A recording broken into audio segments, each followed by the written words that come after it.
Assalamualaikum warahmatullahi wabarakatuh. Kami mahasiswa AKMI Batu Raja, Devi Apriani, Dewi Haryono, Eka Oktavianti, dan Eka Silvia akan menjelaskan caranya membuat database menggunakan PHP MyAdmin.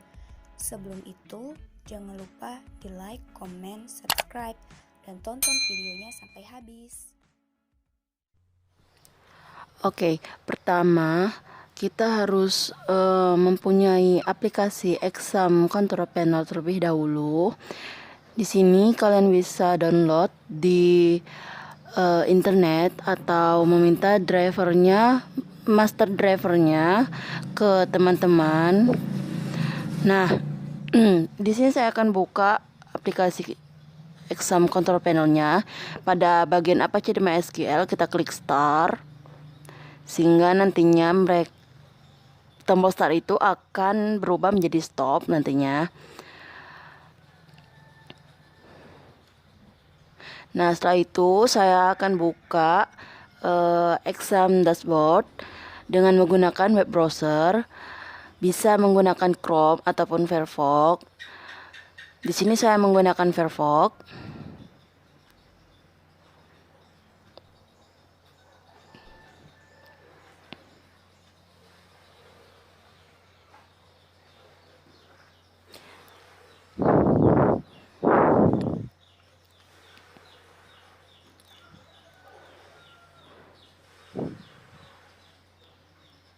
Nah, setelah terbuka seperti ini, kita ketikkan localhost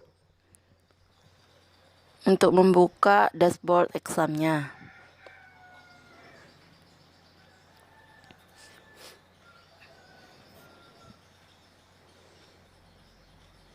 Nah, ini adalah tampilan awal dari exam.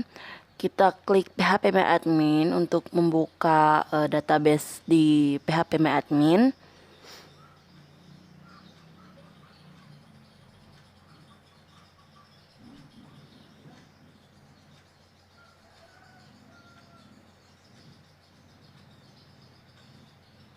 Nah, ini adalah tampilan awal dari PHP MyAdmin. Kita klik New untuk membuat database baru. Di sini saya akan membuat database tentang apotik sumber waras. Jadi saya buat namanya database apotik sumber waras. Kita klik buat.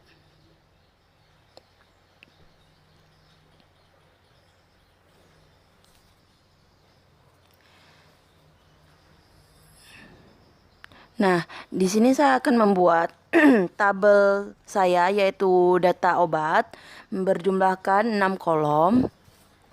Lalu kita klik kirim. Nah, di sini untuk menambahkan nama-nama dari kolom di dalam tabel kita.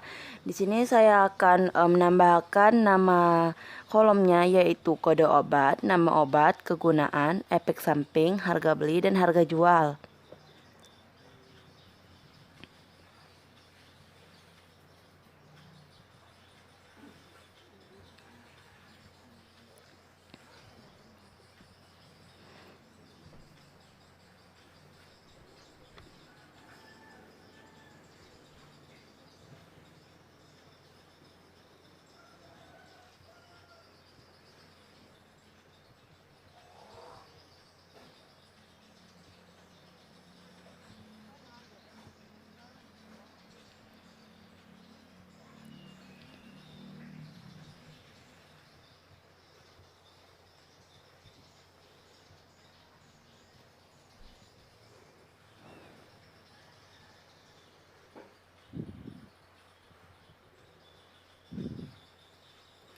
Nah, pada bagian kode obat, jangan lupa jadikan primary untuk mengunci kolom tersebut. Nah, setelah seperti ini, kita klik simpan untuk menyimpan nama-nama kolom yang sudah kita masukkan ke dalam data tabel kita. Nah, ini di sini kita bisa lihat nama-nama kolom kita, yaitu nama obat, kode obat dan seterusnya seperti yang kita masukkan. Di sini saya akan menambahkan tabel lagi, yaitu data supplier berjumlahkan 5 kolom sama seperti sebelumnya. Kita masukkan juga nama-nama kolom yang ada di dalam data tabel tersebut. Yaitu di sini saya ingin memasukkan kode supplier, nama supplier, alamat, telepon, dan nama obat.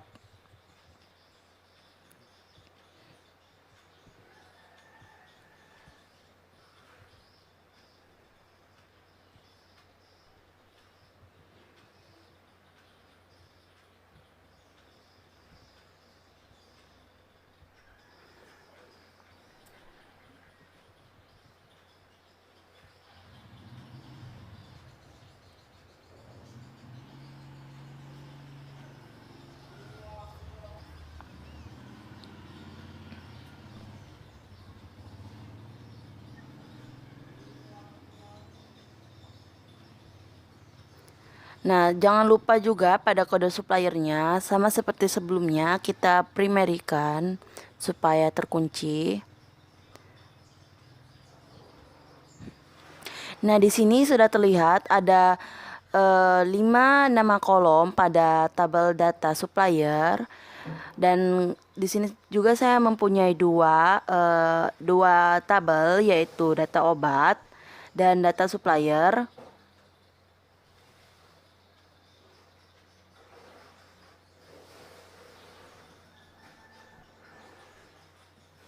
Nah, di sini saya ingin menambahkan data dengan menggunakan atau mengimplementasikan syntax coding trigger input, yaitu insert into database.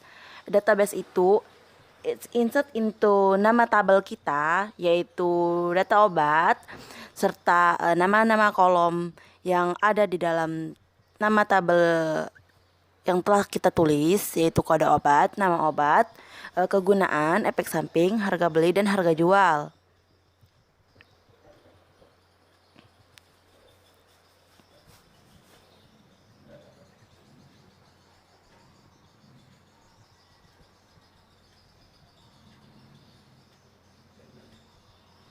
Nah, di sini values-nya maksudnya itu adalah data-data apa yang ingin kita masukkan ke dalam tabel tersebut sesuai dengan kolom-kolom yang telah kita sebutkan itu.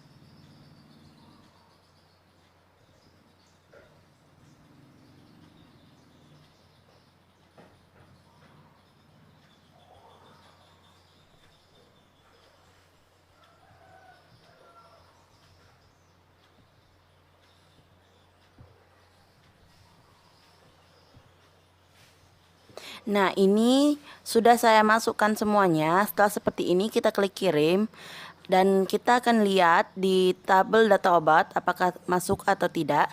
Nah, di sini ya teman-teman sudah masuk data-data yang telah kita inputkan tadi. Kita akan menginputkan data dengan cara yang sama, yaitu insert into nama tabel, yaitu masih dengan tabel data obat. Kita ubah value-nya saja.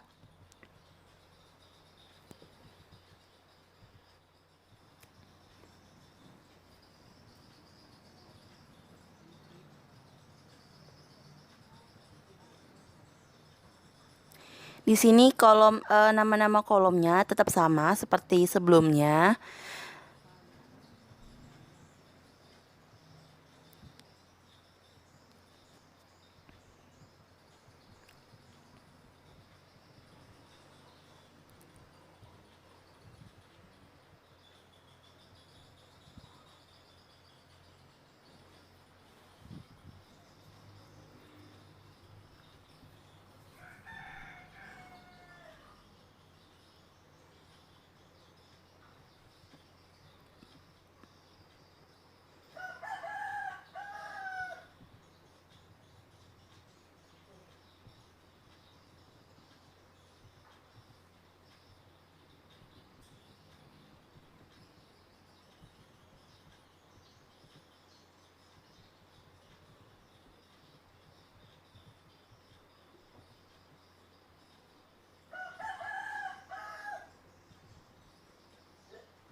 Nah, setelah seperti ini, kita klik kirim untuk menginputkannya. Jangan lupa ya teman-teman, untuk memudahkan dan mempercepat pengisian data, kita copy saja. Nah, kita akan memasukkan data itu kembali dengan cara mempastekannya sama seperti data sebelumnya atau penginputan data sebelumnya. Di sini kita ubah hanya value-nya saja supaya untuk mempercepat pengisian pada database kita.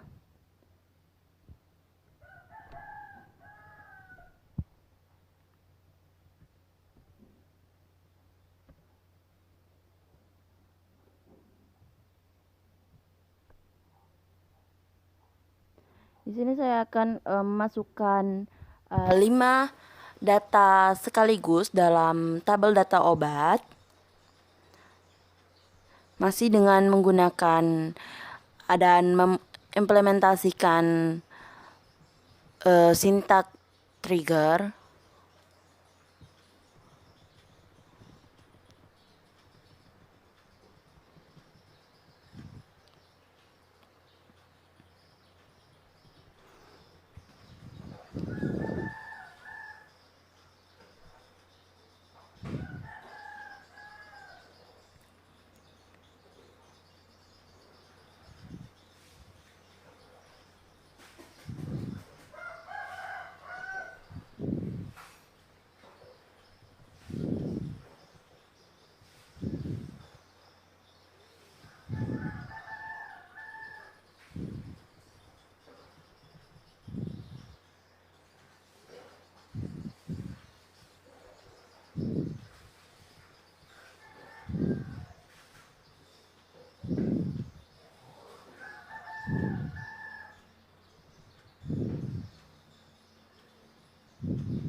Nah, ini telah saya isi semua ya teman-teman, 5 data dari data obat.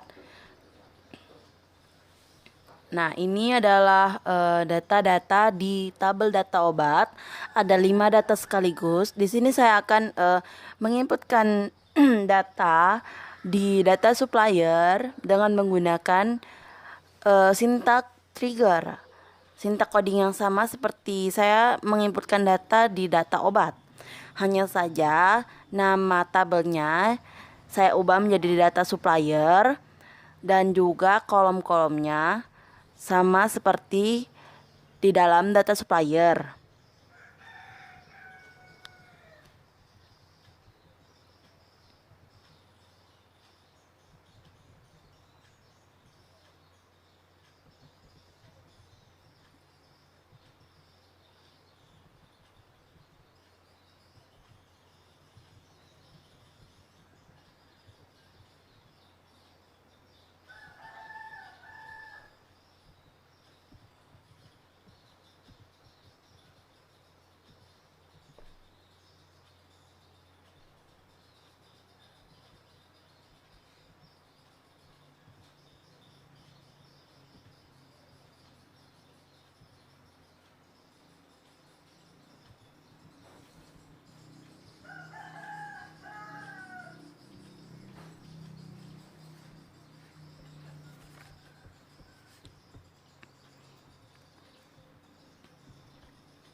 Nah, setelah seperti ini, saya akan kopikan untuk mempercepat pengisian data-data, lalu klik kirim.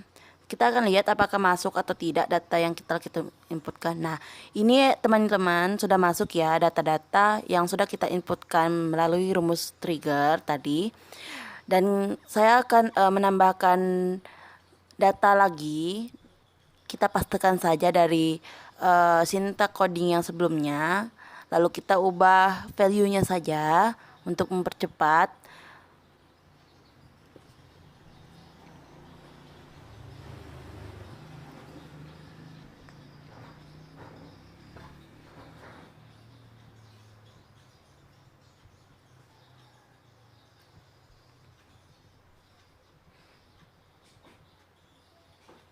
Di sini pada tabel data supplier saya akan menambahkan 4 data.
Nah, kita akan lihat pada data supplier apakah masuk atau tidak. Nah, ini teman-teman, ini adalah data-data saya di tabel data supplier. Kita akan lihat di tabel data obat.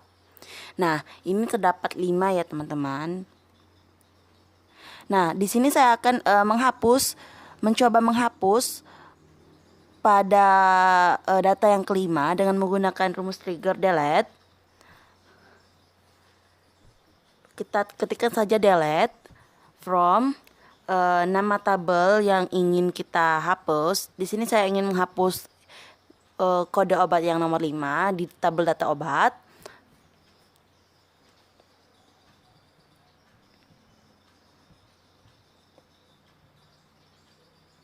Di sini saya akan menulis KD05.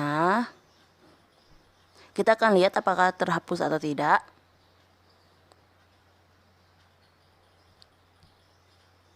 Nah, ini kenapa tidak terhapus? Karena salah penulisan pada kode obatnya. Itu tertulis KO05, padahal kita tulis KD05.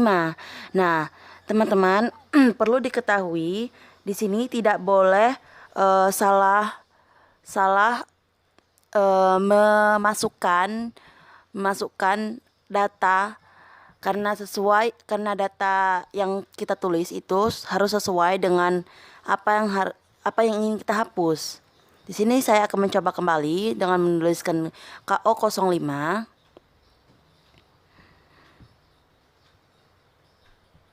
Kita akan lihat apakah terhapus atau tidak. Nah, di sini ya teman-teman, sudah terhapus kode obat yang 05 dengan nama obat Waisan. Di sini pada data obat hanya tinggal 4 data saja. Di sini saya terjadi kesalahan juga. Pada kode obatnya seharusnya KD02. Di sini saya tulis KO02. Jadi saya akan mengubahnya dengan cara rumus trigger update, yaitu update data obat. Set nama kolom yang ingin kita hapus atau kita ubah. Di sini saya ingin mengubah kolom kode obat yang sebelumnya KO02. Di sini saya ingin mengubahnya menjadi KD02. Kita akan coba.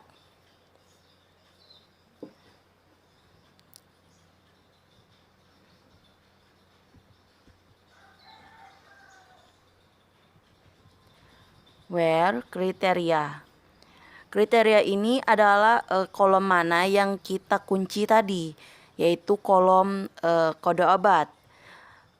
Saya ingin merubahnya di kode obat yang nomor 2, jadi KO02.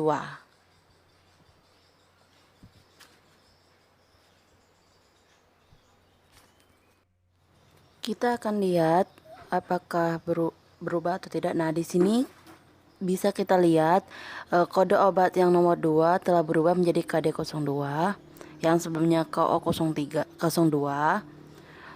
Di sini saya akan mengubah kembali karena kode 03 juga salah dalam penulisannya. Saya akan mengubahnya juga sama seperti sintak yang sama.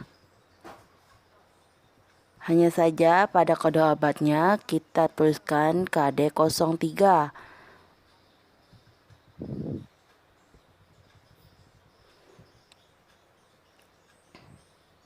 Di sini saya akan sengaja tulis kode obatnya yaitu KD 02. Apakah dia akan berubah pada kode obat nomor 3 atau tidak? Kita akan lihat. Nah, di sini tidak berubah sama sekali ya teman-teman, karena kode obat yang kita tulis yaitu KD02. Seharusnya KD03, KO03 pada kriterianya.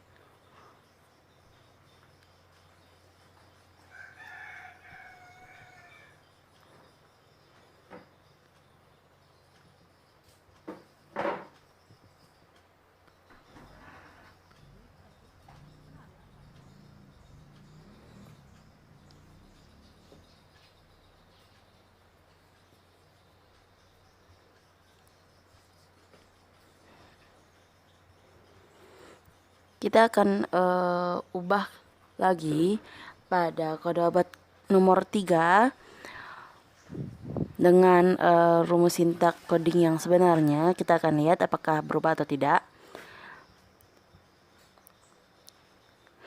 Di sini kita akan ubah lagi pada kode obat nomor 4 karena kode obat nomor 4 juga salah pada penulisannya. Kita akan lihat apakah berubah atau tidak. Nah, di sini berubah ya teman-teman. Sebelumnya KO02, KO03 dan KO04 berubah menjadi KD02 dan seterusnya. Kita akan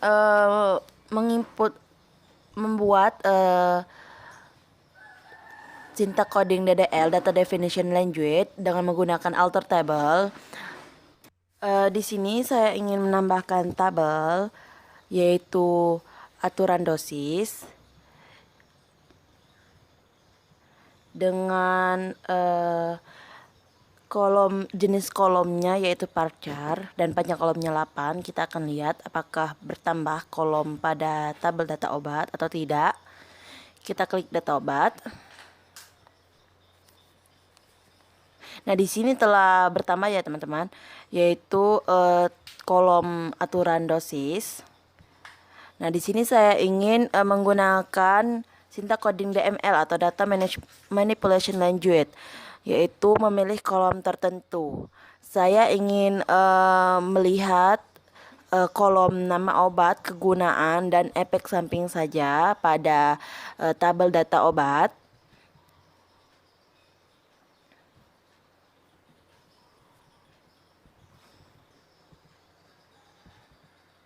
Kita akan lihat apakah munculnya hanya 3 kolom itu saja atau tidak. Nah, di sini kita bisa lihat yang muncul hanya 3 kolom yang saya sebutkan tadi. Nah, selanjutnya saya ingin mengimplementasikan sintak coding order by. Nah, order by ini bisa untuk mengurutkan data. Yang pertama saya ingin menggunakan sintak order by yang ASC. Biasanya digunakan untuk urutan data dari kecil ke besar.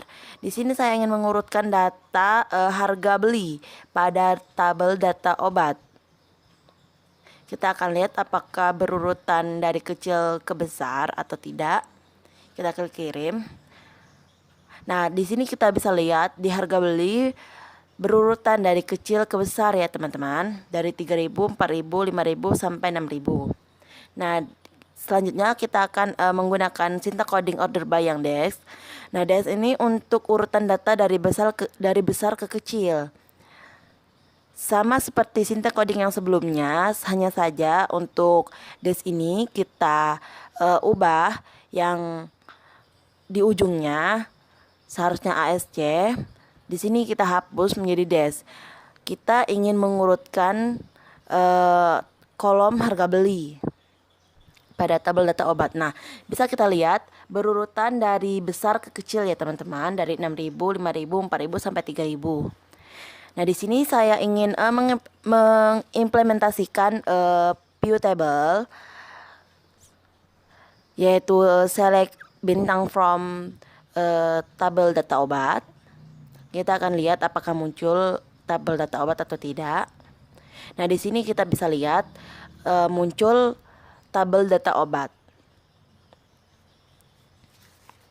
Nah, selanjutnya saya ingin mengajarkan kepada teman-teman untuk mengekspor tabel data file tabel kita. Ini saya ingin mengekspor data obat, dan bisa juga kita mengekspor langsung database-nya. Kita klik ekspor. Kita klik kirim. Nah, proses ini bisa berguna untuk kita ingin membuka file SQL kita dengan laptop yang berbeda, atau bisa juga file database kita terhapus, jadi kita bisa import langsung tanpa membuat ulang. Kita klik hapus untuk mencoba mengimportnya kembali. Nah, di sini sudah terhapus ya teman-teman file database tadi. Kita akan buat ulang, namanya database apotik sumber waras. Kita klik buat. Lalu kita klik import. Kita klik telusuri. Nah, kita masukkan file yang sudah kita ekspor tadi. Nah, di sini database apotik sumber waras sudah saya ekspor tadi. Kita klik OK, lalu kita klik kirim pada bagian paling bawah. Kita akan lihat apakah tabel-tabel sebelumnya masuk atau tidak, dan juga data-datanya. Nah, ini telah berhasil ya teman-teman. Kita akan lihat apakah data-datanya masih tetap sama. Nah, ini telah sama ya teman-teman. Ada 4 data pada setiap tabel. Nah, mungkin sekian tutorial dari saya. Terima kasih. Sampai jumpa di video selanjutnya.